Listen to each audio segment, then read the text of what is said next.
this is a debit card, or it could be a credit card. You all know what one of these is. You've all used them countless times, probably more often than you wish you did. Millions of these get printed every year. But I have a couple of questions about it. And do you know how they actually work? So on here is a magnetic strip. It's actually got 3 different tracks of information on it. And how it works is really quite clever. So each strip, each track has tiny, tiny little magnets in it. I'm talking like 100 millionth of an inch thick, each magnet.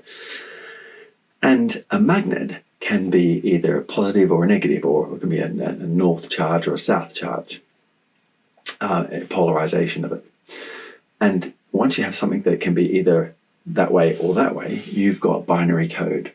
So if you have the number 3, for example, the binary code for 3 is 2 1s. So you could have 2 magnets polarized in the same direction, and then the system will know that that's a 3 because it's reading the binary code. Or if it's a 2, it's just a 1 and a 0, so you could have one polarized north, one polarized south, and that's a 2. The number 1 is actually just one polarized one way, and the number 0 is polarized the other way. And as you get to other numbers, it becomes more complicated. So that's how this works. But why do we need it? Because quite a while ago, we introduced this, the chip. And now the chip does the exact same thing that the magnet does. The reason why we have it is it's more secure and more resilient, because you might find that your card has stopped working, or this stripe has stopped working. It's because it's become demagnetized.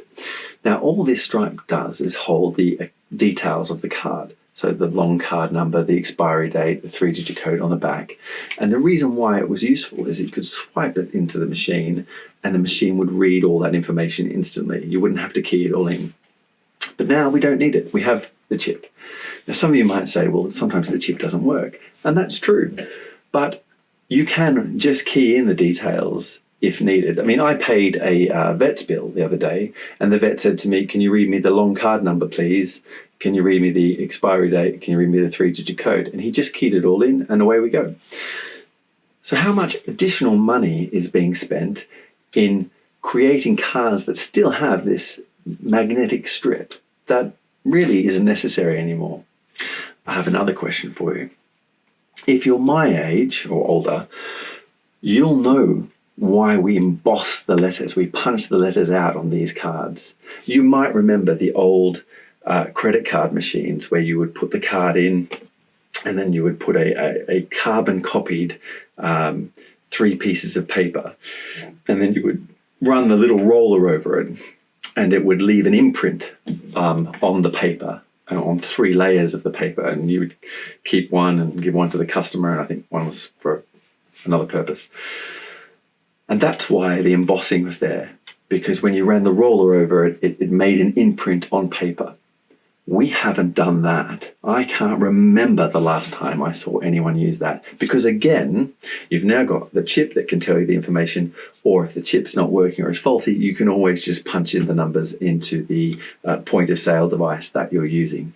So my question then is, how much money do we spend creating these special cards that have this special embossing on them that is now completely unnecessary and redundant?